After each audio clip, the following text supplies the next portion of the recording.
em mim. Se eu tenho amor, com certeza sou feliz.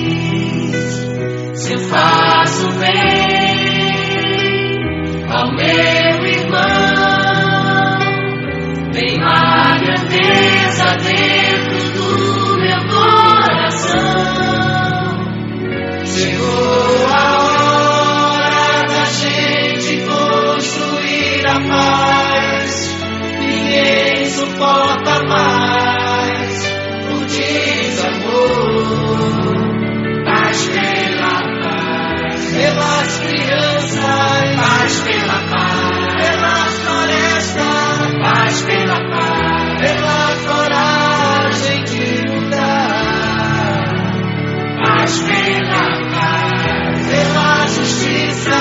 Paz pela paz, a liberdade. Paz pela paz, pela beleza de te amar. A paz do mundo começa em mim. Se eu tenho amor, com certeza sou feliz. Se eu faço bem ao meu irmão, tenho a grandeza dentro do meu coração. Chegou a hora da gente construir a paz. Ninguém suporta mais o desamor. Paz pela paz, pelas crianças. Paz pela paz, pelas florestas. Pois é, gente, a partir de agora, pela Rádio Brasil Espírita, Ciência e Espiritualidade. Você pode baixar o nosso aplicativo. É bem simples, basta você acessar o Play Store ou App Store e já baixar o seu aplicativo. Hoje já estamos bem próximo dos 110 mil aplicativos nas duas plataformas. E também com a gente vários parceiros espalhados no Brasil e no mundo. São 70 sites, portais, entre aplicativos que adicionaram a Rádio Brasil Espírita. Boa noite, Delza de Itaí. Boa noite, Márcio Eduardo. Boa noite, querido Pierre. Boa noite, Claudinha, aí em Campinas. E boa noite a todos vocês, nossos ouvintes. E eu costumo sempre, com muito carinho, abraçá-los e dizer a vocês da nossa satisfação de termos compartilhando esse momento do nosso programa. Como nós sempre iniciamos compartilhando a mensagem do Marco Prisco, do livro Luz Viva, psicografia de Divaldo Pereira Franco, nós vamos ler a mensagem intitulada Aprender e Ensinar. Quando você ignore um assunto, tenha a honestidade de dizê-lo sem constrangimento. Melhor reconhecer a própria ignorância e aprender do que aparentar saber o ignorado. Ouça o interlocutor com serenidade, não o interrompendo a pretexto de demonstrar cultura. Aprende-se quando se ouve e reflexiona. Falando-se, pode-se demonstrar ser um bom falante, nunca, porém, se revelará um sábio. Muitos se fazem professores ensinando aos outros o que eles já sabem. Os verdadeiros mestres esclarecem pelo exemplo, usando a palavra somente quando isto se faz indispensável. Ante a angústia que asfixia as criaturas, auxilie sem vozerio e sem imposições verbais. Coopere com amizade e estimule com paciência, para que o ouvinte se libere da carga emocional constritiva. As disputas verbais exibem rivais insensatos. Aprenda com serenidade. Somente quem sabe ouvir para aprender tem recursos para ensinar. Nós adotamos essa mensagem para lê-la no início de cada programa, porque ela nos traz uma beleza enorme sobre o que é a humildade intelectual, a grandeza dos sentimentos e como nós podemos nortear as relações interpessoais. O nosso programa, querido ouvinte, Ciência e Espiritualidade, numa perspectiva além de fronteira, tem o propósito de trazer inúmeras possibilidades de diálogo entre a espiritualidade e a ciência.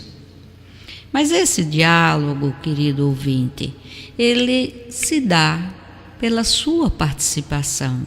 Ele fica enriquecido pela participação de cada um de vocês. Vocês são o nosso endereço. Nós os convidamos a participar, comentando, enviando perguntas, fazendo sugestões e nós, então, conversaremos com muita sinceridade, com muito respeito e amorosidade, com o desejo sincero de ampliar a nossa visão de mundo. Boa noite, Pierre Barnabé. Boa noite, Delza. Boa noite, Márcio, Claudinha, lá em Campinas. E todos os ouvintes, sintam-se abraçados nessa noite de segunda-feira. E hoje nós iniciamos a temática do mês de julho. Já aproveito para pedir desculpas a todos os ouvintes. Sei que muitos mandaram perguntas na semana passada, tivemos alguns problemas e não conseguimos fazer esse programa ao vivo, então já me desculpando com os nossos ouvintes. Hoje a temática é a destruição, sofrimento e progresso. Temática mensal que faremos o primeiro programa hoje, mais à luz da doutrina espírita, e o segundo no dia 31 de julho, mantendo aí a temática de julho. E muito do que a gente vai abordar hoje tem a ver com o nosso dia a dia, né, Delza? Porque a destruição, muitas vezes, ela é denotativa e até conotativa de uma coisa muito ruim, né, que está ligada ao mal, está ligada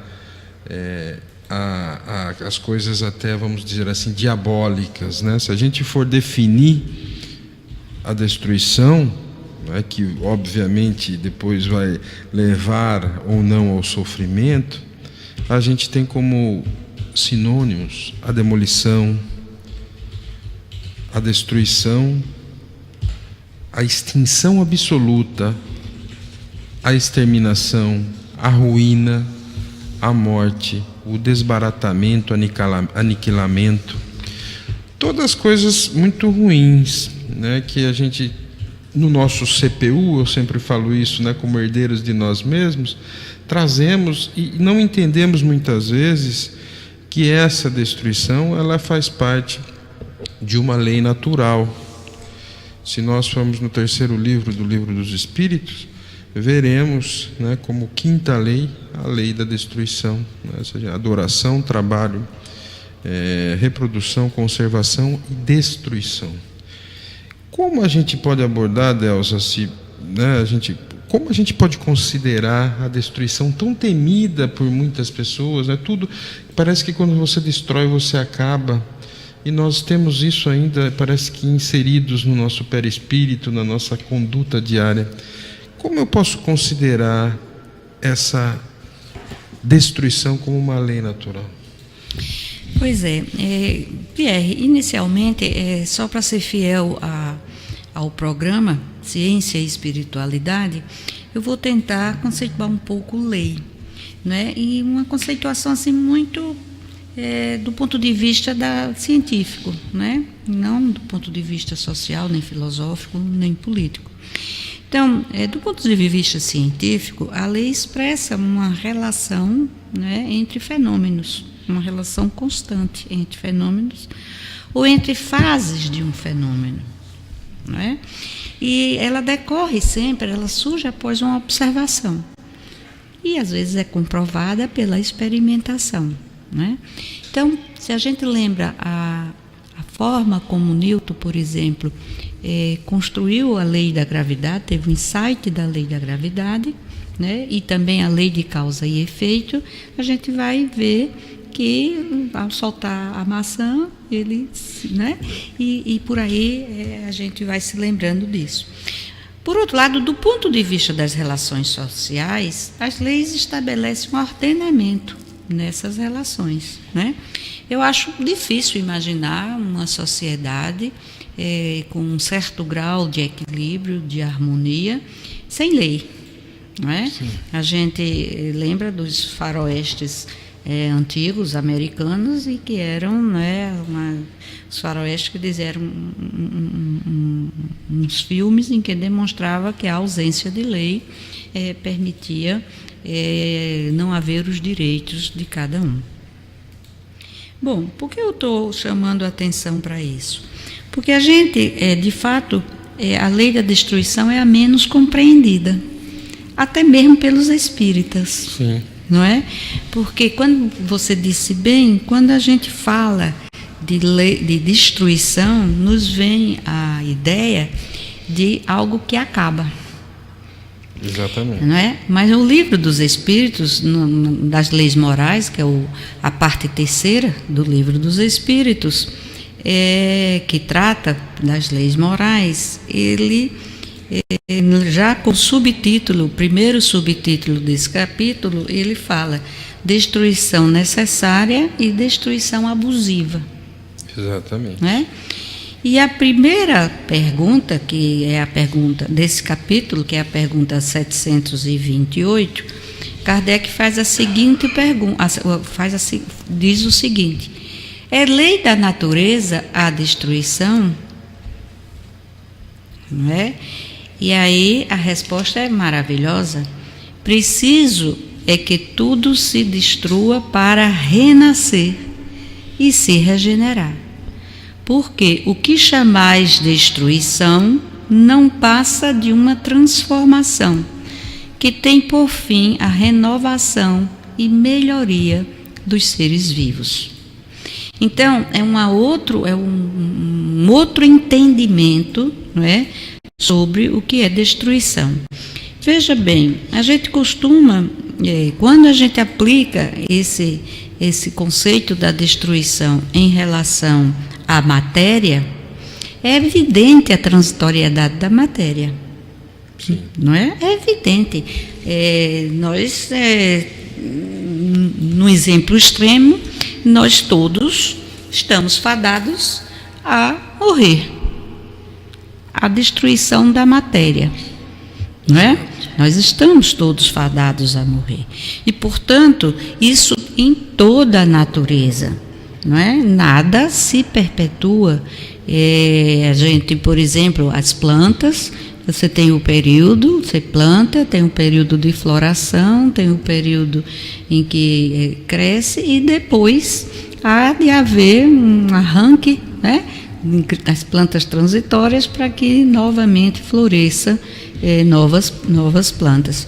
Então, a lei da destruição na conotação real, renascer e se regenerar. Do ponto de vista no campo espiritual, nós citamos algumas passagens do Evangelho, talvez sem compreender muito essas passagens. Por exemplo, quando a gente diz que o homem velho deve morrer para nascer o homem novo, é um processo destrutivo. É um processo, né, que aparentemente é destrutivo, mas na realidade é o quê? É uma transformação, não é? É uma transformação dos valores, dos atavismos, das velhas ideias, dos fanatismos, dos dogmas, não é? De uma fé não raciocinada. Eu estou falando num leque de transformações. para uma nova postura diante da vida. E isso é importante para a gente ver que vem lá dos gregos, né? Quando Sócrates disse, conhece-te a ti mesmo, ele disse exatamente para a gente conhecer como a gente é, para poder então se transformar, né? Por exemplo, tornar-se de inculto em culto, de iletrado em letrado, de ignorante em conhecedor, de passional para resiliente. E aí é essa clareza, né, da nossa transitoriedade, porque essa transformação a nossos olhos parece destruição. Sim. Não é? Mas o livro dos Espíritos nos dá os Espíritos deram essa resposta ao Kardec, e é exatamente, a destruição não passa de uma transformação que tem por fim a renovação e melhoria dos seres vivos. Mas como ele fala, não é? O capítulo tem como subtítulo a destruição necessária e a destruição abusiva, não é? Há uma questão nesse mesmo capítulo que é interessante, é a questão 729. Se para a regeneração dos seres faz necessária a destruição, por que os cerca a natureza de meios de preservação e conservação? E a resposta novamente nos cala fundo. A resposta é a seguinte: a fim de que a destruição não se dê antes do tempo. Toda destruição antecipada obsta ao desenvolvimento do princípio inteligente. Por isso foi que Deus fez que cada ser experimentasse a necessidade de viver e de se reproduzir. Isso mostra a destruição não abusiva, né? Que é, né? Mas nós, e isso é muito importante, né? Continuando essa conversa, que nós muitas vezes, né? Como fica claro, como no livro dos Espíritos fica claro a necessidade da destruição, né? A destruição, tanto, né, como Lavoisier dizia, né, na natureza nada se cria, nada se perde, tudo se transforma. E a transformação também, nesse caso, ela não é só material, né? Porque às vezes a gente pensa na destruição, a gente falou da matéria e tudo mais, mas essa transformação, essa destruição, como diria até Herculano Pires, né, deixe o seu homem velho e deixe nascer o homem novo, também é um processo de transformação que poderia ser, né, a quebra de todos aqueles sentimentos defensivos, do egoísmo, da vaidade, do orgulho, o entendimento do verdadeiro altruísmo. Isso tudo faz com que o homem se transforme, ele destrua aquilo que venha o entravando para o desenvolvimento. E daí, né, dentro desse programa, a gente vai falar sobre o progresso. Eu queria trazer também, Delza, a questão, né, porque muitas vezes você falou da necessidade da destruição, e na questão 729, e a questão 730, ela continua. O Kardec pergunta o seguinte: desde que a morte deve conduzir-nos a uma vida melhor, e que nos livra dos males deste mundo, sendo mais de se desejar do que de se temer, porque o homem tem por ela um horror instintivo que a torna motivo de apreensão. Por que eu estou colocando isso? Porque, na verdade, se nós formos analisar do ponto de vista materialista, e isso a gente já discutiu em outros programas, inclusive em relação ao suicídio, né? A morte seria então uma solução, se eu me tornar do 8 para o 80, mas essa necessidade dessa transformação através da destruição, Ela faz no sentido do quê? No sentido de que você faça isso gradativamente, porque o espírito ele não retroage, ele sempre vai estar caminhando. Essa caminhada pode ser a passos mais largos, né, ou a passos mais lentos. Mas o que responde os espíritos em relação a essa pergunta 730, em que ele fala: já que a morte me leva a uma vida melhor, por que não eu tenho medo dela? E os espíritos respondem a Kardec: já o dissemos, o homem deve procurar prolongar a sua vida para cumprir a sua tarefa. Foi por isso que Deus lhe deu o instinto de conservação, e esse instinto o sustenta nas suas provas. Sem isso, muito frequentemente, ele se entregaria ao desânimo. A voz secreta que o faz repelir a morte lhe diz que ainda pode fazer alguma coisa pelo seu adiantamento. Quando um perigo o ameaça, ela o adverte de que deve aproveitar o tempo que Deus lhe concede, mas o ingrato rende geralmente graças à sua estrela em lugar do Criador. Veja então a necessidade de entendermos o processo natural, de uma lei natural, né, da destruição, e que nós, né, tiremos aquele adjetivo pesado, né, pejorativo, e muitas vezes, né, que nós ainda trazemos da relação da destruição relativa ao mal, ao diabo. Ele está destruindo, né? Conhece-te a ti mesmo, né? Obviamente que todas as influências de pensamento, de ações, vão fazer com que nós adiantemos essa destruição da vida ou não, mas conhece-te a ti mesmo para entender que a destruição é necessária no processo do viver, né, tanto material como no espiritual, e para que cumpramos a nossa tarefa nessa escola que se chama Planeta Terra. Você colocou muito bem inclusive quando falou fez dois comentários que eu quero resgatar. O primeiro é em relação à resposta dos espíritos à questão 730, não é? Veja, é preciso que a gente tenha lembrar que há dois tipos, né, de observações nesse sentido. Primeiro, a morte não existe. Exatamente. Não é? A morte não existe. Então não há como se destruir o espírito. O espírito é imortal. Agora, a morte física, essa não apenas existe, como é necessária. Por quê? Porque o espírito, ele tem a necessidade de experienciar inúmeras vivências reencarnatórias para que ele possa aprender a cada vivência, no seu processo evolutivo de desenvolvimento, aprender o caminhar com o Cristo, o caminhar atendendo ao convite de Jesus de sede perfeitos como o perfeito é meu Pai. Então, a cada reencarnação, o espírito, não é, reencarnado em um corpo físico, ele estará, não é, com todas as condições de, naquele ambiente, naquele contexto socio-histórico-cultural em que ele encarna, e com aquela roupagem física, ele continuar o seu processo de aprendizagem nessa escola da vida.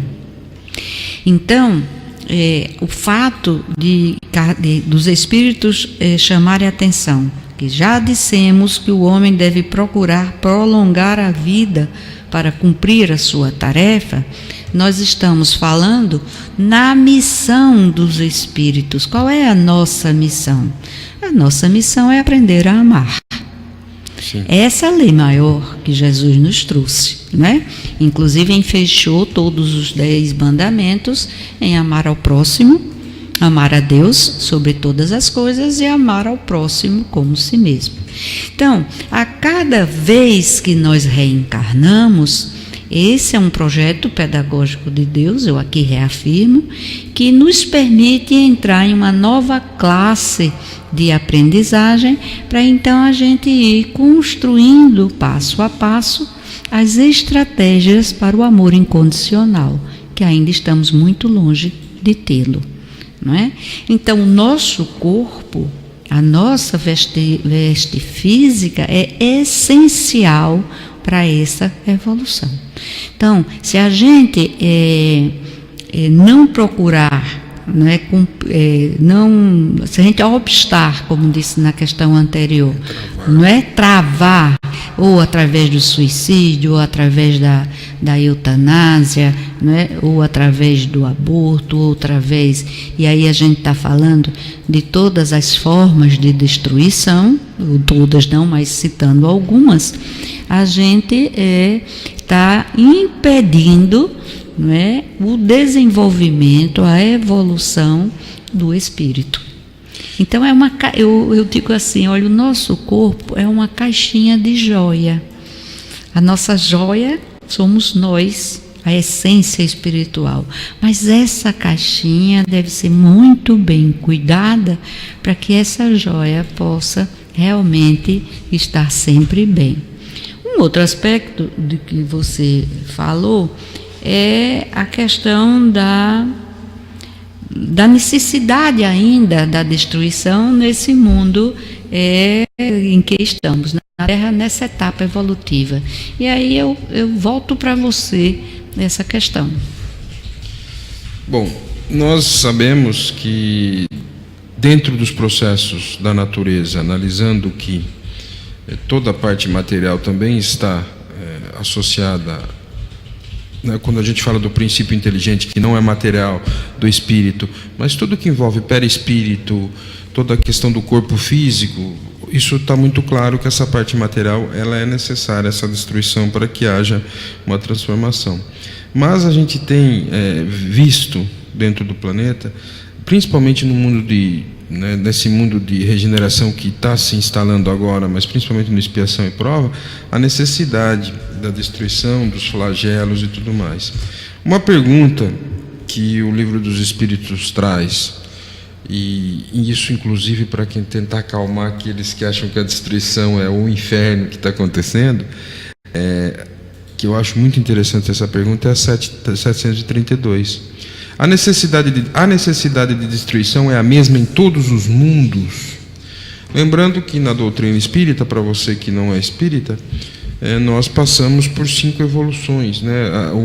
Os mundos passam por processo de 5 evoluções: mundo primitivo, expiação e provas, regeneração, ditosos e felizes e divinos, né?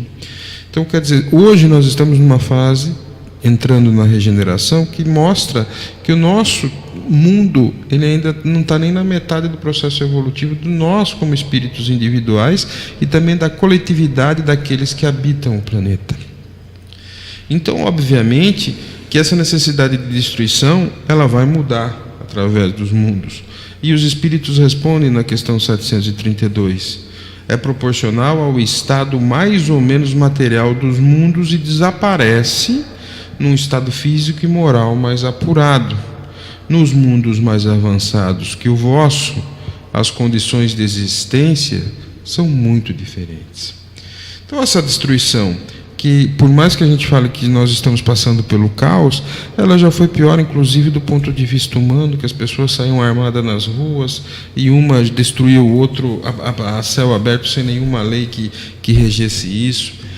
A gente já viu situações mais ainda periclitantes e mais na transição do primitivo para a expiação e provas, quando a gente tinha ainda aquele egocentrismo e aquele instinto quase de um animal, em que a gente às vezes até já se alimentou do próprio, a carne da mesma espécie. Então, na verdade, esse processo de destruição, pelo entendimento da gente, ele vai diminuindo. Agora, nós ainda somos muito imediatistas. Queremos que esse processo melhore em 5, em 10 anos, num planeta, numa coisa de 8 bilhões de anos. Então, nós temos que ver as melhoras que são pontuais, pequenas, mas que a destruição ela faz parte da necessidade do processo evolutivo da atual condição de nós, como espíritos, dentro de um mundo que abriga espíritos do nosso grau evolutivo. Quer colocar alguma coisa? Quero, nesse sentido, a gente está bastante afiado, né, nessa discussão, porque a gente está fundamentado no livro, nós estamos fundamentados no livro dos Espíritos. Então, na sequência dessa questão, a 733, é uma coisa muito próxima nossa, não é? Kardec pergunta: entre os homens da Terra existirá sempre a necessidade da destruição? E a resposta dos Espíritos é: essa necessidade se enfraquece no homem à medida que o espírito sobrepuja a matéria. Assim é que, como podeis observar, o horror à destruição cresce com o desenvolvimento intelectual e moral. Isso é muito pertinente com o que você colocou anteriormente. E aqui eu quero ressaltar um aspecto, qual seja, quando ele fala, à medida que o espírito sobrepuja a matéria, o que ele quer dizer é à medida que os valores espirituais, não é, são mais importantes e prioritários e essenciais do que os valores materiais. É a passagem exatamente e é uma passagem processual, não é? Do antigo homem, do homem velho que sobreviveu pelo instinto, sobreviveu pelo egoísmo e cada vez mais vai transformando, destruindo esse egoísmo e fazendo nascer o altruísmo, por exemplo. Mas, continuo? Pode ir lá. Mas ele também convida: o horror à destruição cresce com o desenvolvimento intelectual e moral. Ele aqui está falando do horror à destruição abusiva. Exatamente, não natural. Não é? O horror às condições que o homem impõe num mundo menos civilizado, né, de guerras, de destruição desmotivada, uma destruição que realmente chega às raias de se pensar, mesmo que seja no átimo do pensamento, que é coisa de demônio, embora demônio não exista, de tão Exato. mal que é, não é?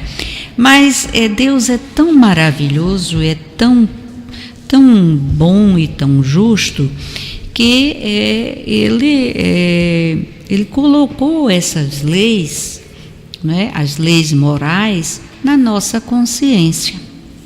Então, todos nós, homens e mulheres, nós temos, para nos guiar na nossa jornada evolutiva espiritual, essas leis. Joana de Ângeles fala isso muito bem naquele livro Ser Consciente, em que ela diz que a gente, na evolução da consciência, a gente passa da consciência do sono para a consciência cósmica. Essa conexão é uma conexão que acontece, né? Inclusive certas filosofias, saindo um pouco do espiritismo, isso que nós temos que atingir, né? Porque na verdade essa consciência do sono ou do adormecida, do adormecimento, mas ele tem uma que se seria a consciência, tem outro nome que não me faltou agora, mas na verdade é quando a gente sai, né, do corpo durante o sono e a gente vê, né, a gente tem a certeza da vida espiritual, e quando a gente vê a cósmica, a gente já não precisa estar num processo de adormecimento, né? E isso é um processo, né? E essa destruição, daí a gente vai ver que a gente não vai precisar atribuí-la lados ruins, né? Nós vamos ver que é um processo natural. E isso é difícil para a gente, principalmente quando você tem entes queridos que são perdidos em situações de flagelos, né, que detonam, ou atos de terrorismo. Inclusive, Delza, como a gente está falando da destruição, nós, antes de começarmos, nossos ouvintes, é bom a gente falar que a gente escolheu um tema que ele seria, né, frutífero e que daria, no mínimo, um tema, né, cada tema da destruição, um programa. o sofrimento outro e o progresso outro, mas é interessante porque a gente traz isso de uma maneira dinâmica. A Joana, de Maceió, ela já traz uma pergunta para nós que tem muito a ver com essas questões que nós estamos fazendo, que seria: qual é a visão do Espiritismo sobre o terrorismo? Bom, primeiro, você quer que eu responda? Se você quer começar, eu posso. Bom, pode começar, então. Eu acredito, Joana, boa noite, seja bem-vindo ao nosso programa, inclusive todos os ouvintes. Estamos esperando as perguntas de vocês, porque isso daqui é um bate-papo, né? Como a mensagem inicial do programa diz, é um aprender e ensinar sempre. Obviamente que quando a gente vai para uma temática tão específica como o terrorismo, mesmo em 1857, quando o livro dos Espíritos foi escrito, a gente não tinha os atos terroristas com essa, né, tendência que nós temos hoje, mas mesmo porque não havia necessidade de terrorismo, já era mais aberto do já era já um terror. Mas se a gente for pensar no terrorismo, a gente pode pensar, primeiro, que o terrorismo muitas vezes está ligado exatamente a esse processo de destruição. Com a denotação, e falo denotação porque a pessoa acredita, né, que isso seja verdadeiro, que eu destruindo pessoas que estão ligadas ao mal, ao diabo, e isso pode estar associado também a todo o fato, né, de fanatismo religioso. Mas a questão 735 do Livro dos Espíritos, ela pode responder um pouco, obviamente não diretamente, sobre essa questão do terrorismo. O que pensar da destruição que ultrapassa os limites das necessidades e da segurança? O terrorismo. No exemplo de Kardec em 1857, ele fala da caça, ele fala do destruir sem utilidade.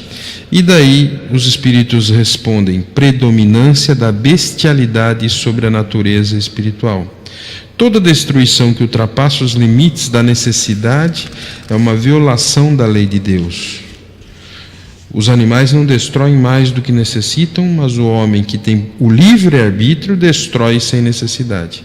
Prestará contas do abuso da liberdade que foi concedida, pois nesses casos ele cede aos maus instintos. Então eu acredito que o terrorismo estaria muito ligado a essa questão do livre-arbítrio, né? Quer dizer, obviamente, volto a dizer, nós temos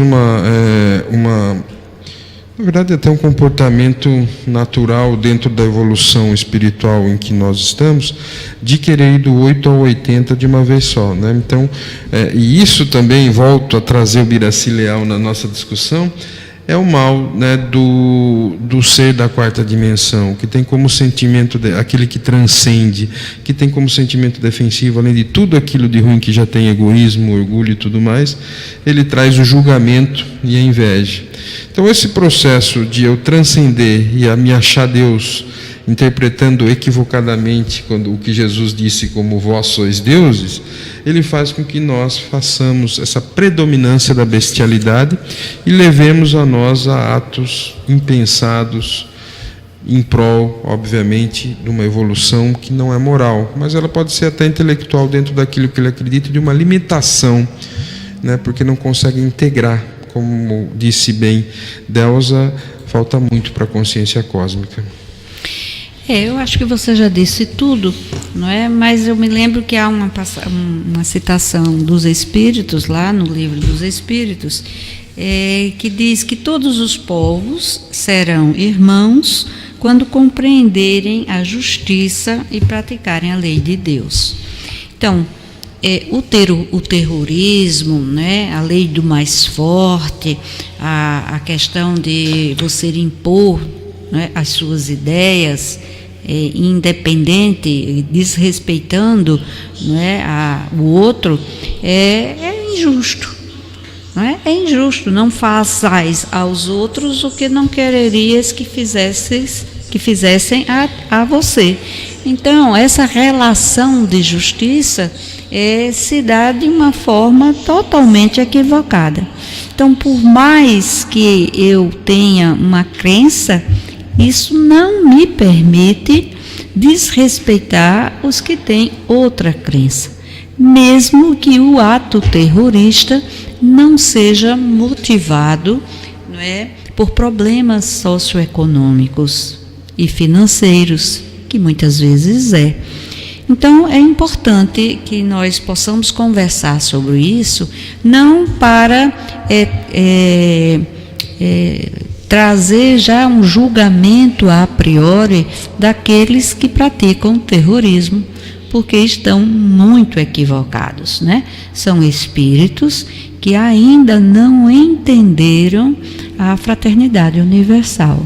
E essa fraternidade não nos trouxe somente o Cristo. O Cristo nos trouxe com muita ênfase, mas já há muito, né, a humanidade convive com esse conhecimento, e isso é importante que a gente compreenda, né? O Pierre falou muito bem que a evolução é processual, não é passe de mágica. E, portanto, há também os saltos, né? E esses saltos por exemplo, a gente teve, não é, um período na nossa história em que haviam as cruzadas inclusive de crianças, e as cruzadas eram o movimento inverso, praticamente, eu vou dizer com pouca ênfase, do que está acontecendo nesse momento, né? Fazendo a passagem, né, obviamente que a gente pode voltar, né, estamos esperando as perguntas dos ouvintes, mas a gente, fazendo já essa passagem da destruição para o sofrimento, tem uma pergunta do nosso amigo Luan, lá da cidade do Cabo, na África do Sul. Um grande abraço, sintam-se todos abraçados, os ouvintes da África. É uma grande honra estar conversando com vocês. E Luan fala um pouco do que a Joana também, a pergunta vai na verdade se sobrepor, mas acho que a gente já pode começar a falar um pouco de sofrimento. Vivo em um país de uma alta criminalidade, atos terroristas, como a gente acabou de falar, guerras. Eu perdi muitos familiares na guerra. Minha pergunta é: por que meu país sofre tanto? Qual a visão de vocês, né, em relação a essas guerras, a esses flagelos, né, coletivos? E ele está falando aqui que ele sempre escuta a RBE, viu, Márcio? Então, sempre deixa um abraço para o Luan, lá da cidade do Cabo. Então, ele está perguntando realmente por que o país dele sofre, né, com essas guerras, por que isso acontece, Delza? Bom, quem somos nós para dar essa resposta com alguma precisão, né? Agora eu volto também à leitura anterior, né?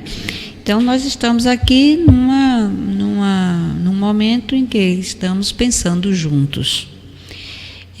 Do ponto de vista histórico e cultural, possivelmente, e social, possivelmente há um complexo, há fatores, né, de toda a natureza. Então, as consequências do momento atual da África são consequências de escolhas, não é, de escolhas equivocadas ao longo do seu processo histórico. E esse sofrimento é um sofrimento que vem de longo tempo, né? A gente não pode deixar de lembrar que os clãs, as tribos, os grupos sociais, né, da África, no seu nascedouro e muitos até hoje, vivem em permanente conflito. Não é? É um conflito que perdura e que impede, inclusive, a unificação africana. Sim. Não é? As condições de clima, as condições, a política interna de alguns países e as relações com outros países sempre foram muito conflituosas. Então, tudo isso, não é, é um conjunto de equívocos, é um conjunto de mau uso da inteligência, mau uso da racionalidade, para que haja um momento de mais equilíbrio e de mais harmonia. Então, quando a ambiência interna não está bem estruturada, não está bem harmonizada, fica mais enfraquecida para as agressões, as ameaças, né, que vêm de fora, as ameaças externas. Essa é uma fala muito prudente da minha parte por desconhecimento concreto e científico disso. Por outro lado, do ponto de vista da doutrina espírita, é de se pensar também, não é, a diferença entre a dor e o sofrimento. Sim. Não é? Então, eu gosto daquela frase que diz: a dor é inevitável, o sofrimento é opcional. Optativo. É opcional, né? Porque parece, quando a gente está em sofrimento, ouvir essa frase parece um absurdo. Mas se a gente se lembrar que a dor e o sofrimento são diferentes, não são a mesma coisa, porque a dor, ela é um mecanismo de alerta, é um mecanismo de defesa do organismo, né? E o sofrimento não. O sofrimento é uma interpretação do cérebro ao tomar ciência da ameaça. Inclusive na medicina, né, em toda a gente que trabalha um pouco com dor mais na veterinária, mas exatamente a gente tem as dores, né, transdução, transmissão, modulação e percepção da dor, né? E essa percepção, né, que a gente pode trazer, ela seria a extensão e o sentimentalizar da dor, que pode estar associado à dor física, como as doenças, mas também pode estar associado aos problemas diários, né, como obstáculos que a gente tem no dia a dia. Desculpa te interromper. Não, foi ótima a sua interrupção, porque me fez parar um pouquinho e pensar um pouquinho mais no que eu estava colocando. Não quero dizer com isso que a gente deve se conformar com a dor, com o sofrimento, mas deve-se, com certeza, né, a situação de alguns países na África é uma situação de muita dor e de muito sofrimento. Mas a gente, quando vê algumas figuras, a gente fica a pensar assim, eu pelo menos fico, como é que uma criança que está tão esquálida, com falta de alimento, não é? E está correndo e segurando uma outra criança, muitas vezes, e cuidando dessa outra criança, com uma certa ingenuidade, com uma certa alegria até, e essa alegria infantil. Ora, é um momento de a gente pensar até quanto a interpretação da dor para essa criança, ela se faz de forma a ficar ainda com mais dor. Exato. Não é? Porque, veja bem, a dor é necessária. E eu não estou falando aqui do ponto de vista masoquista. Exato, porque existe uma confusão grande nesse sentido. Porque veja bem, Pierre, se aqui tivesse uma chapa quente e eu colocasse a mão, instantaneamente, por um reflexo, e um reflexo mesmo, sem consciência, eu retirava a mão, para não haver a perda, inclusive, da mão, se a chapa queimasse todos os tecidos dela. Ora, então foi importante para a minha sobrevivência que eu sentisse essa dor, porque foi com ela que eu me precavi, tive a proteção da mão. Então, do mesmo jeito que a gente analisa e estuda os reflexos de proteção, não é? As ameaças externas e as ameaças internas, A gente também vê, por exemplo, que há gradações muito diferentes nas pessoas de como sente a dor. Tem umas que não aguentam a injeção, né? E aí, Pierre, eu vou dizer assim a você, principalmente os homens, são, né, tem um limiar de dor mais baixo, né? E isso é porque é uma interpretação do cérebro. Agora, evidentemente, meu amigo Luan, a situação da África, ela extrapola muito a compreensão humanamente possível de ter todo um continente ainda submetido a tanta opressão e tanta dificuldade de sobreviver minimamente contemplado nas suas necessidades essenciais.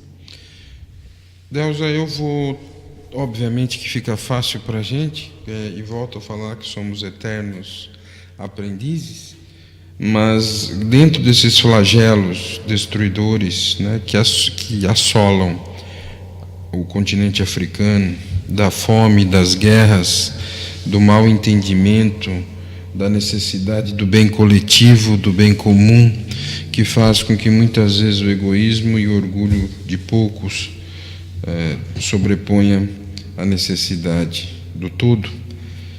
Obviamente que nós não podemos resumir esse processo a uma encarnação, e obviamente que também não estamos aqui para julgar como que foi as outras encarnações. Mas a questão 738 do Livro dos Espíritos, que tem item A e B, vale a pena, né, para o Luan, não sei se ele é espírita, para tentar, quem sabe, contextualizar esses flagelos e esses sofrimentos coletivos. Primeira, para 738, Deus não poderia empregar para melhorar a humanidade, e daí a gente coloca, né, vamos melhorar o continente, outros meios que não os flagelos destruidores, neles contidos fome, guerra e tudo mais? Os Espíritos respondem sim, e diariamente os emprega, pois Deus deu a cada um os meios de progredir pelo conhecimento do bem e do mal. E o homem que não os aproveita, então, é necessário castigá-lo em seu orgulho e fazê-lo sentir a própria fraqueza em relação às encarnações. Nesses flagelos, item A, porém, o homem de bem sucumbe como os perversos, né? E Luan disse para nós que já perdeu vários da família dele nesses processos de guerra. Isso seria justo? Pergunta Kardec. E os espíritos respondem. Durante a vida, o homem relaciona tudo a seu corpo. Após a morte, o desencarne pensa de outra maneira. Como já dissemos, a vida do corpo é um quase nada. Um século de vosso mundo é um relâmpago na eternidade. Os sofrimentos que duram alguns dos vossos meses ou dias, nada são. Apenas um ensinamento vos servirá no futuro. Os espíritos que pré-existem e sobrevivem a tudo, eis o mundo real. São eles os filhos de Deus e objeto de sua solicitude. Os corpos não são mais que disfarces sobre os quais aparecem no mundo. Nas grandes calamidades que dizimam os homens, eles são como um exército que durante a guerra vê os seus uniformes estragados, rotos ou perdidos. O general tem mais cuidado com os soldados que com as vestes. Tem mais cuidado com os espíritos do que com o corpo material dessa encarnação, meu amigo Luan. Mas, item B, 738, mas as vítimas desses flagelos, apesar disso, não são vítimas. E vêm os espíritos sempre nos ensinando muito. Se considerássemos a vida no que ela é, e quanto é insignificante em relação ao infinito, menos importância lhe daríamos. Essas vítimas terão noutra existência uma larga compensação para os seus sofrimentos, se souberem suportá-los sem lamentar.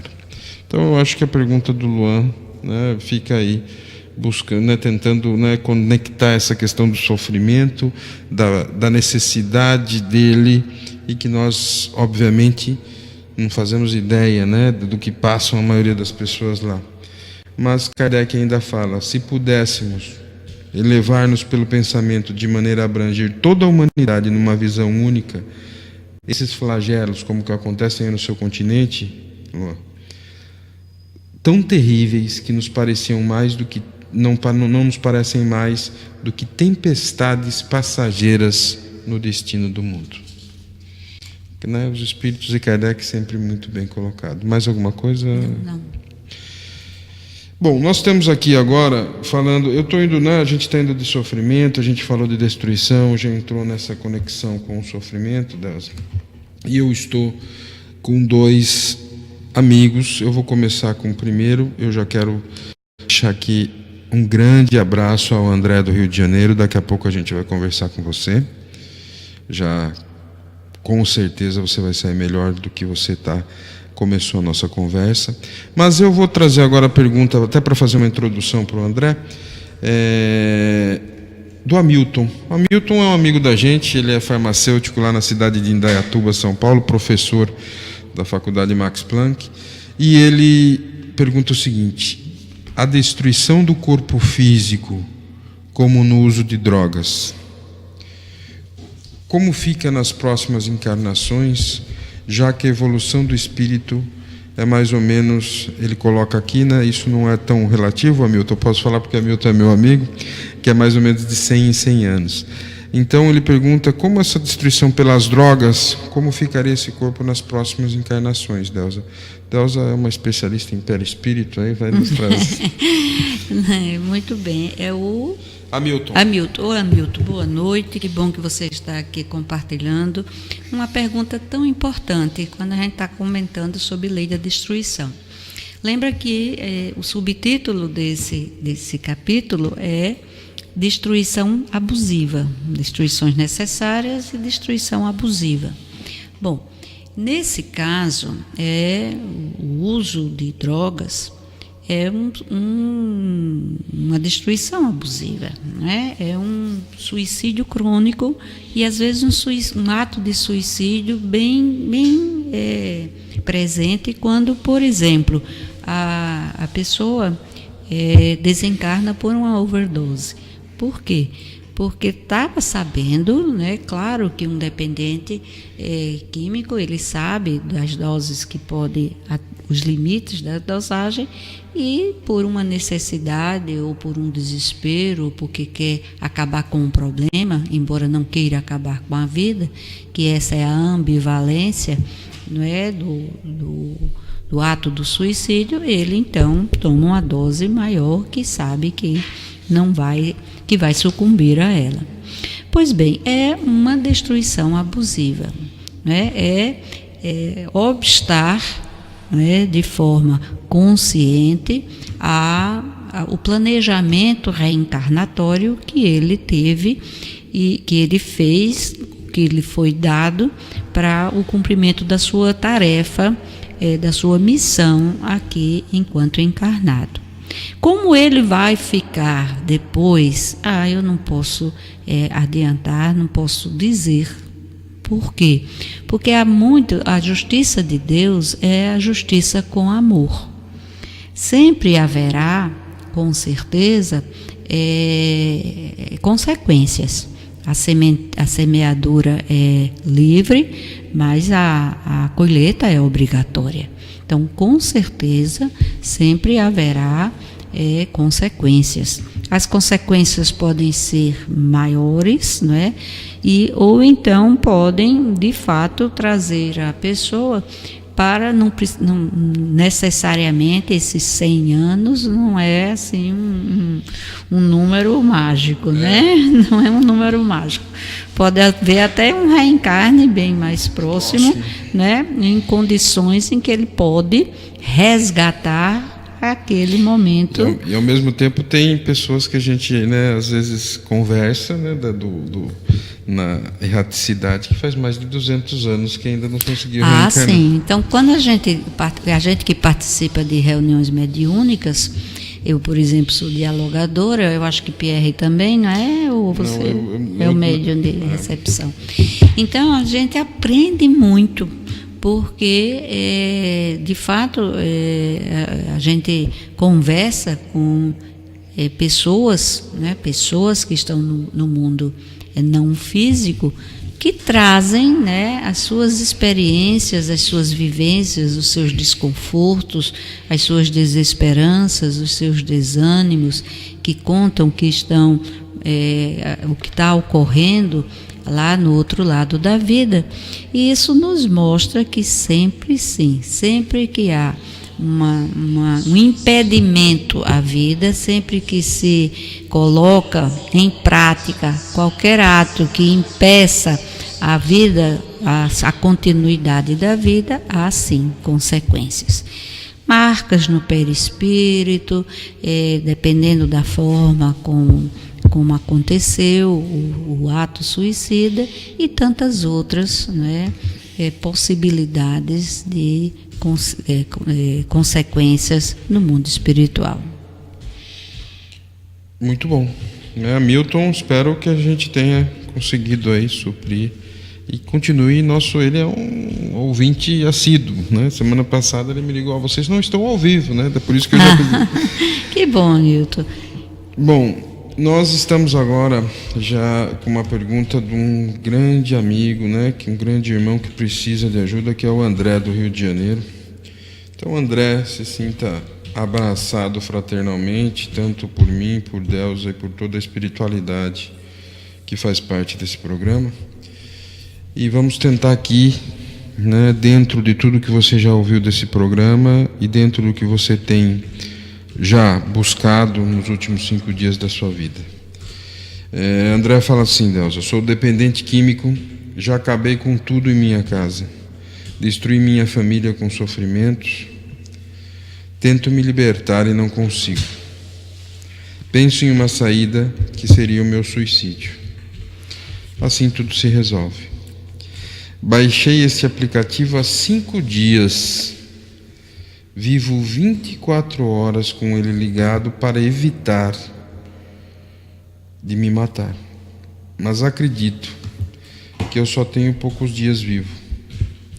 A palavra dos amigos e do seu esclarecimento me fará decidir o que eu farei. Não suporto mais destruir.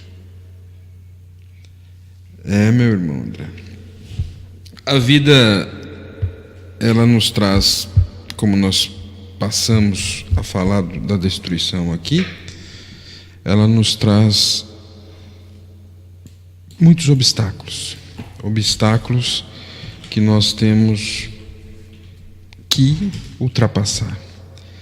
De uns pode ser a doença, a má formação física, de outros a dependência. A dependência não necessariamente só química, mas a dependência do vício de uma forma geral. Até o vício por religião faz mal. Então você faz parte de um processo que é inerente aos espíritos que aqui estão encarnados. No mundo de expiação e provas e no mundo de regeneração, todos nós vamos trazer conosco barreiras a ser ultrapassadas. Eu sei que a questão da destruição e do sofrimento para os terceiros, ela é um chamamento para que você ache que a destruição e a sua morte vai melhorar a situação. Não é por acaso que você está ligando esse aplicativo há 5 dias, escutando 24 horas. E acredite, você é muito importante para todos que vivem perto de você, para nós aqui que energeticamente já estamos sentindo a sua necessidade, e mais do que isso, fique tranquilo, né, e acredite em você. Nós sabemos, o julgamento ele é como acabamos de falar, ele faz parte de um processo até daquele que transcende. Mas você tem que tentar imediatamente, né? Primeira coisa, né? A Delza tem mais experiência que eu, é deixar de achar que você acabar com sua vida vai melhorar, porque na verdade o espírito continua e você não conseguiu passar nessa lição de casa. Aí nós temos a pluralidade, né, das existências, e isso faz com que nós tenhamos a responsabilidade de não promover a destruição abusiva, como disse Delza.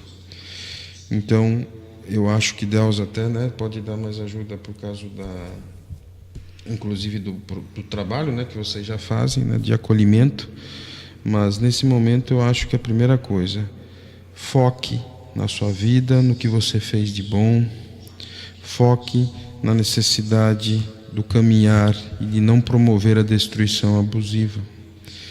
E escute, busque algo que te dê, né, condições, né? Dentro das leis naturais a gente tem a adoração de se elevar a patamares, porque a espiritualidade vai estar do seu lado, pode ter certeza, independente da sua religião. Acredite que Deus está do seu lado sempre e vai conseguir, ou se você quiser, né, sair desse momento. Quer colocar alguma coisa, Deus? Boa noite, André. Enquanto o Pierre conversava com você, eu fiquei aqui pensando, e eu não sei se eu posso avaliar ou posso entender os sentimentos com os quais você está trabalhando nesse momento. Na realidade, André, a dor é democrática, o sofrimento é para todos.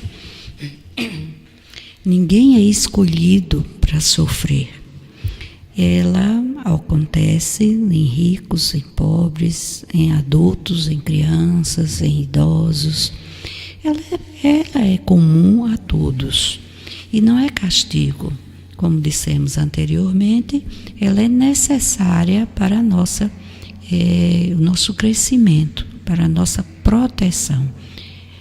Foi com a dor que nós conseguimos chegar até onde estamos no nosso processo evolutivo biológico e, portanto, é importante. Você está passando, me parece, por uma experiência de conhecimento de si mesmo, não é? Você está se vendo num ângulo de que está sendo a causa de sofrimento dos outros, e isso parece o mover para tirar a sua própria vida, e todos os dados mostram, André, que o suicida, ele deixa pelo menos 6 outras pessoas do seu convívio em muito sofrimento, tanto que são chamados os sobreviventes. Outro comentário é que a nossa família não se resume a ser a família biológica. A nossa família é a família espiritual.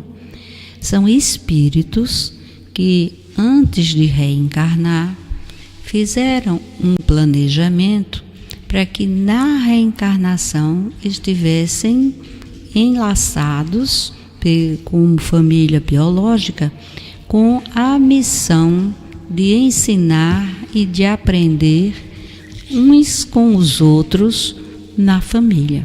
É por isso que a família é a célula, é o primeiro grupo social mais importante, seja do ponto de vista da sociologia, seja do ponto de vista da espiritualidade. Por quê? Porque é na convivência familiar que a gente aprende a amar. Mas esse aprendizado, André, ele depende, e aí eu longe estou de poder tecer algum comentário sobre, e eu digo a você logo de antemão, com certeza não é a partir do que a gente disser que você vai ou não praticar esse ato. É a partir do que você se disser. É a partir da sua vontade. Porque essa escolha é uma escolha consciente. Você faz a escolha através da sua determinação, e eu costumo dizer, você está na esquina do momento. Você escolhe tratar-se, escolhe ter a força de vontade suficiente para você sair dessa situação. Essa é um ato de vontade e que é só seu, é único, é individual, é fazer como antigamente se dizia, fazer das tripas coração. Então você tem que, quem sou eu para dizer que você tem que, alicerçar essa sua vontade agora de fazer o bem, mas fazer o bem se destruindo, você faz muito mais mal, meu amigo, a você e aos seus familiares, porque a convivência permanece. Como nós somos espíritos imortais, você passando para o outro lado nessa situação, toda a contextualização, todo o conjunto dessas pessoas que estão ligadas a você pelos laços espirituais vão continuar sofrendo, ou vai até aprofundar o sofrimento, porque surgem tantas emoções que podem desarmonizar todos os outros. Então, meu amigo, a minha fala nesse sentido é que se ouça, entenda-se, entenda com essa vontade, não, como disse o Pierre, não é à toa, não é coincidência que você está nos ouvindo, está compartilhando esse seu momento de tanta dor, de tanto sofrimento. Deus é nosso Pai, Ele sempre nos dá oportunidades de revisão das nossas vivências, e esse é um momento singular. E eu lhe digo com sinceridade, na sua vida, na vida dos seus familiares e também na nossa. Nós estamos compartilhando esse momento com você, e eu vou ficar bastante atenta para no próximo programa ouvi-lo novamente. Esperamos você, né? Esperamos você, André. Esperamos você mais fortalecido, com decisões melhores, bem melhores, e que você siga nessa caminhada de restabelecimento, de reequilíbrio emocional e de saída de uma situação que você pode sair, meu amigo. É isso aí, André. Esse momento da dor, esse momento do sofrimento, como bem disse Delza, você pode ter certeza que tanto sofrem grandes gênios, tanto sofrem pessoas mais apagadas, né, popularmente. O sofrimento, né, também ele é anônimo naqueles que dão exemplo de santidade. Então, todos nós sofremos na evolução que estamos, e que, como disse Ben Delza, a dor, ela anuncia que algo, a dor, esse momento que você está, da encruzilhada, da esquina que ela diz, anuncia que algo não está bem, precisa melhorar. E não somos nós, né? É você com você mesmo, né? Embora a gente sempre queira fugir, hoje eu tive até no psicólogo e ele falou, você às vezes quer fugir dos seus problemas, e isso é inerente, eu estou falando para você, e todos nós temos falhas.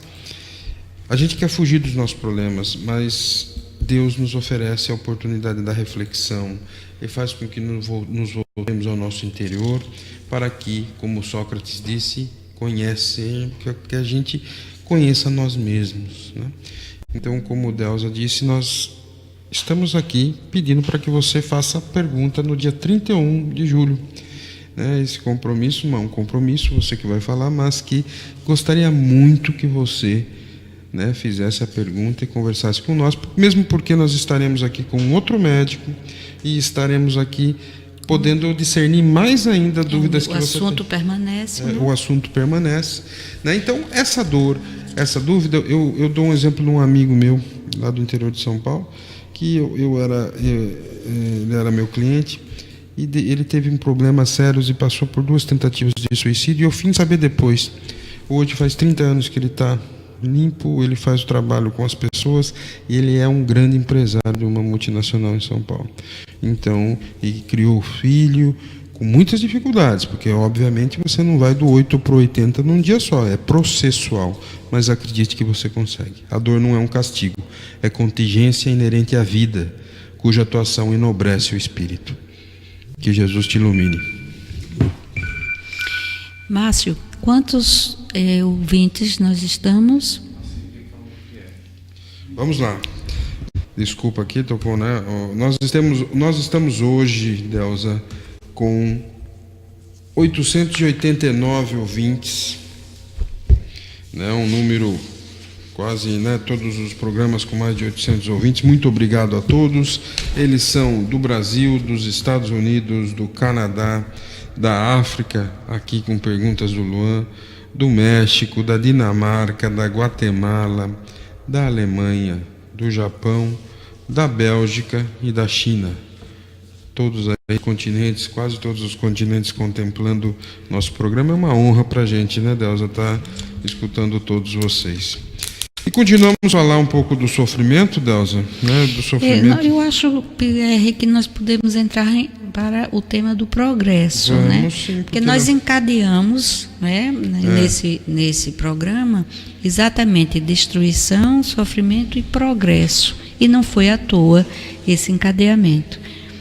E então você poderia já começar a conversar sobre por que encadeamos esses 3 temas e falar um pouco sobre o progresso. Bom, nós trouxemos então a destruição, em todas as esferas, o sofrimento que pode ser, que a gente viu bem e tivemos exemplos na noite de hoje de um sofrimento individual que vai acometer um pequeno coletivo, e também dos flagelos coletivos e mais continentais, como o da África. Tudo isso faz com que nós nos levemos à destruição e o sofrimento. Primeiro, eu só gostaria de reforçar o que você disse em relação ao sofrimento. Às vezes a gente acha que o sofrimento é de ser masoquista, que a gente tem que se conformar. Não, o sofrimento é para que nós tenhamos resignação, entendendo que ele faz parte de um processo necessário, um processo necessário sim para cada um de nós, dentro das nossas provas individuais e, por que não, no caso dessas grandes catástrofes coletivas, dentro de uma realidade coletiva. Mas nós temos que sempre acreditar que aquilo está para quê? Para o nosso progresso. Então, se nós começarmos a mudar a dinâmica, o referencial do olhar, não mais da destruição diabólica, mas sim da destruição necessária, com um sofrimento, como diria Chico Xavier, que você disse, que sofrimento todo mundo tem, prova todo mundo tem, depende como você encara ele. E óbvio, vai doer, porque nós estamos num processo de evolução espiritual, que a dor ela é necessária nesse processo, e nós vimos que a destruição e o sofrimento vai diminuindo conforme o mundo vai melhorando, e nós, como espíritos, dentro do que o amor que Jesus nos trouxe, podemos mudar também. Nesse sentido, obviamente, então, que a destruição e o sofrimento, Delza, ela faz um processo de progresso, que também se torna uma lei natural, Ela é necessária para o progresso. Lembrando que o progresso é individual, de nós como espíritos. Não adianta a gente pensar que vai progredir para o meu filho, para o meu pai, para o meu irmão. Você progride para você. Mas quando você progride, todos progridem ao seu lado, até pela exemplificação, como Jesus colocou. E eu queria fazer uma pergunta, Delza, que eu acho muito importante, depois você pode começar a falar. Dentro desse progresso, visto tudo que nós discutimos nessa noite de hoje, o homem pode retrogradar? o estado natural? Não, claro que não, não é? Esse progresso a gente vai conquistando à medida que a gente tem as vivências reencarnatórias, não é? A lei do progresso, ela nos permite sempre progredir. Então, a cada reencarnação, nós estamos numa classe, numa sala de aula, né? num ciclo de estudos, e nós vamos sim ir aprendendo, mesmo que não aparente. Sim. Às vezes a gente julga o outro, né? Mas é tão ruim, é tão mal, faz tanta maldade, mas com certeza esse julgamento não é fiel, e é por isso que Jesus diz: não julgueis para que não sejais julgados. Por que não é fiel? Porque esse espírito, nos equívocos ainda que ele pratica, a sua natureza não é de maldade, porque Deus não teria o fracasso de produzir, né, de criar, melhor falando, um espírito fadado ao mal. Então, a lei do progresso nos dá exatamente essa confiança de que todos os esforços, todo o trabalho, todo o empenho que fizermos nesta vida, no sentido de melhorar os nossos valores morais, de trazer para a nossa vida não apenas o conhecimento e nele ficar só no campo da cognição, mas sim no sentimento e nas ações, a gente não vai, nenhum de nós vai retroagir. Você falou aí, Delza, eu acho que deve estar ainda dentro da sua pauta, né, do progresso de uma forma geral, mas você diferenciou em algum momento da sua fala o progresso intelectual do progresso moral, né? E a gente vê que, né, nos últimos décadas a gente tem evoluído muito em relação ao progresso intelectual, e ainda o moral ainda parece que, né, vai meio capengando, né, nesse sentido. E daí eu queria que você colocasse, a gente tem, né, algumas questões do Livro do Espírito que fala isso, só que eu acho que o nosso tempo não vai dar para a gente fazer muitas explanações sobre. Sim, tem mais uma pergunta, por isso que eu estou só para a gente fazer essa ponte. Na realidade, a gente precisa saber que o progresso intelectual, na maioria das vezes, é sempre primeiro do que o progresso moral. Isso é também um entendimento que a gente precisa ter. Por quê? Porque o progresso intelectual, ele nos dá o discernimento do bem e do mal. Exatamente. Então, quanto mais a gente conhecer, mais a gente tem a capacidade de discernir e, em consequência, de escolher. Então, a plenitude do livre-arbítrio se dá pela possibilidade de a gente poder fazer escolhas. E aí, o progresso moral vai se dar à medida que a gente faça escolhas mais para o bem ou mais para atitudes, né, que vicejam no mal. As duas asas, né, que o Espiritismo fala, nós estamos ainda com a asa da intelectualidade bastante desenvolvida, mas a asa da moral ainda um pouco atrofiada. A Neuzinha de Maceió, ela, falando um pouco disso de progresso, falando um pouco disso de sofrimento, ela diria que não seria a necessidade dos povos, das outras nações, aí voltando, né, ao problema dos continentes, de grandes comunidades, não seria a necessidade dos povos das outras nações aplicarem um exercício do amor para com esses seres ainda em sofrimentos incompreensíveis?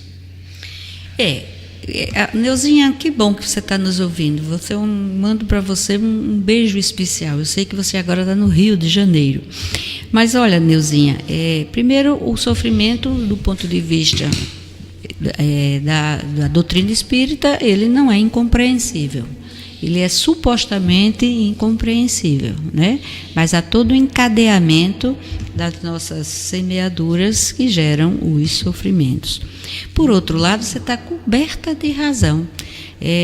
Nós todos, né, quando estamos, o mundo, qualquer homem que sofra em qualquer lugar do mundo, o sofrimento deixa de ser somente dele para ser de todos, né?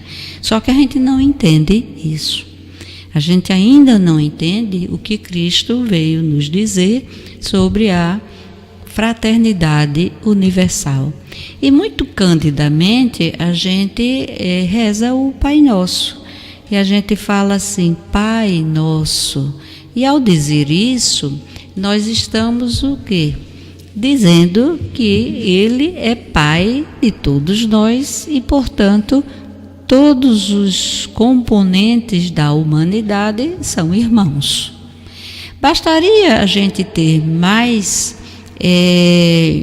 compromisso com isso, que a gente com certeza não deixaria ou facilitaria, não é, a diminuição desse flagelo da humanidade. Aqui no Brasil mesmo, eu às vezes tenho recebido uns zaps que me deixam muito triste, que são xenofóbicos, que não entendem as posições políticas, inclusive do Brasil, em aceitar, por exemplo, imigrantes, né, pessoas que estão em situação de absoluta dificuldade na sobrevivência humana, e isso me deixa muito triste. Porque com o espírita a gente sabe que o Brasil é a pátria do Evangelho e que, portanto, o Evangelho é amor. Não há como nós nos dizermos cristãos sem seguir a Cristo. Exatamente. Bom, meus ouvintes, queridos amigos, nosso primeiro programa da temática Destruição, Sofrimento e Progresso chega ao final. Muito rápido foi hoje, hein? E é sempre uma honra tê-los nos ouvindo. Então eu já vou fazer as minhas despedidas. Obrigado, Márcio. Márcio é um leão aqui, né, que faz a parte da transmissão. A Claudinha lá em Campinas. Delza, sempre nossa mestra aqui conduzindo, né, até fazendo um pleonasmo vicioso, sendo uma mestra, conduzindo com maestria o nosso programa, e agradecendo todos os que mandaram perguntas, a Joana, o Luan, o André e a Neuzinha. Temos mais perguntas para ser respondidas no dia 31. Esperamos vocês ao vivo mais uma vez, dia 31 de julho, com a mesma temática. Que Deus abençoe a todos, que tenham uma ótima semana e sintam-se abraçados. Delza. Eu aqui estou me lembrando de uma passagem de Jesus que é muito importante, me parece, nesse momento, principalmente para Luan e o André. Jesus nos disse assim: Vinde a mim, vós que estáis aflitos e sobrecarregados, e eu vos aliviarei. Vinde a mim, vós que estáis aflitos e sobrecarregados, e eu vos consolarei. Que bom que a gente tenha em mente esse convite de Jesus. Esse convite ele o fez lá quando ele passou encarnado entre os homens, aqui por esta terra, mostrando por palavras e ações que Ele é a nossa consolação. Mas Ele continua a nos dizer, queridos amigos, Ele nos diz através de uma palavra, de uma leitura, de uma oração. Ele nos diz quando abrimos a janela da mente e do coração e olhamos o mundo com a visão de esperança, com a visão de fraternidade, com a visão de filho de Deus, irmão de Jesus. Então, que todos nós possamos dizer ao longo desses dias, a começar de agora: Jesus, eu estou indo. Jesus, eu estou dando passo a passo em sua direção. Tu me convidas e eu quero, Senhor, através da minha determinação, aceitar este convite. Me aguarde, Senhor, que eu estou indo passo a passo e vou chegar junto de Ti, colocar a minha cabeça em seus ombros, receber o Teu abraço e dizer: obrigado, Jesus. Obrigado, Deus. Eu Te dou graças por esse presente, por essa dádiva maior que é a vida. Assim seja para todos nós, queridos ouvintes.